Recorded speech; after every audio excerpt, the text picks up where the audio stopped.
Pernahkah kalian merasa begitu peduli pada seseorang hingga hampir melupakan diri sendiri? Atau mungkin kalian pernah merasakan beban emosi orang lain begitu dalam, seakan-akan itu adalah beban kalian sendiri?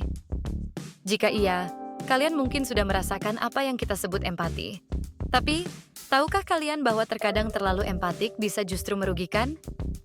Di video kali ini, kita akan membahas mengapa rasa empati yang berlebihan bisa menjadi sebuah pedang bermata dua, dan apa dampaknya bagi kita dan orang lain. Jadi, tetaplah bersama saya, karena pembahasan ini akan mengejutkan dan mungkin mengubah cara pandang kalian tentang empati. Number 1. Sebelum kita lebih jauh, mari kita bahas dulu apa itu empati. Empati adalah kemampuan untuk merasakan apa yang dirasakan orang lain, dan ini berbeda dengan simpati. Jika simpati hanya merasa kasihan pada orang lain, empati melibatkan keterlibatan emosional yang lebih dalam. Ada dua jenis empati yang sering dibahas. Empati kognitif, yaitu kemampuan untuk memahami perasaan orang lain, dan empati emosional, yaitu merasakan apa yang dirasakan orang lain seolah-olah itu adalah perasaan kita sendiri. Apakah kalian pernah merasakan perasaan teman kalian yang sedang sedih? Atau mungkin kalian merasa sangat cemas saat melihat orang lain stres? Inilah contoh empati emosional. Tapi, bagaimana jika rasa empati ini menjadi terlalu berlebihan? Bagaimana dampaknya? Number 2. Kita semua tahu bahwa empati adalah hal yang positif, tapi ada kalanya empati yang berlebihan bisa merugikan. Salah satu risiko terbesar adalah kehabisan energi. Ketika kita terlalu sering terlibat dalam perasaan orang lain, kita bisa merasa lelah secara emosional. Ini bisa mengarah pada apa yang disebut sebagai burnout empatik, di mana kita merasa kehabisan kapasitas untuk merasakan atau peduli terhadap orang lain. Ini bisa mempengaruhi kesehatan mental dan fisik kita. Pernahkah kalian merasa terlalu terlibat dengan masalah teman atau keluarga hingga akhirnya merasa lelah atau bahkan kesal? Itu bisa jadi karena kalian terlalu banyak memberi tanpa memperhatikan kebutuhan diri sendiri. Number 3. Terlalu empatik juga bisa membuat kita kesulitan menetapkan batasan yang sehat.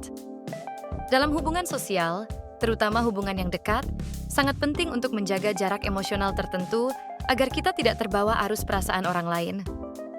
Tanpa batasan yang jelas, kita bisa terjebak dalam drama orang lain, atau bahkan mengorbankan kebahagiaan kita sendiri demi kebahagiaan orang lain. Pernahkah kalian merasa kesulitan mengatakan tidak, meskipun tahu itu akan merugikan diri sendiri? Itu bisa jadi pertanda empati kalian sedang menembus batasan pribadi yang sehat. Number 4. Lalu, ada juga dampak negatif lainnya, yaitu ketergantungan.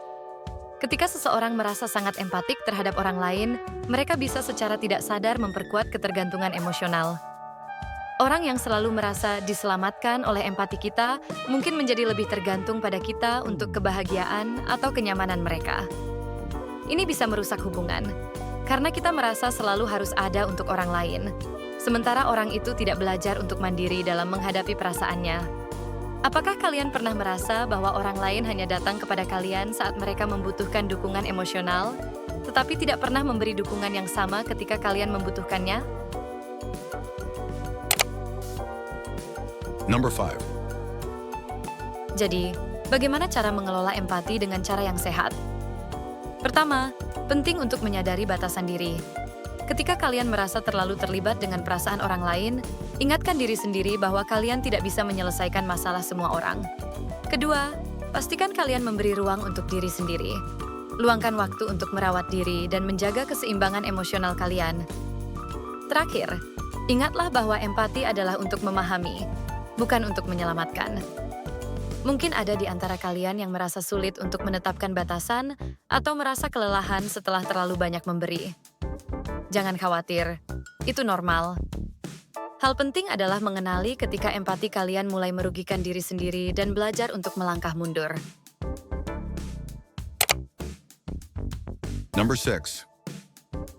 Nah, itu dia pembahasan kita kali ini. Semoga video ini bisa membuka wawasan kalian tentang empati dan bagaimana mengelolanya agar tetap sehat.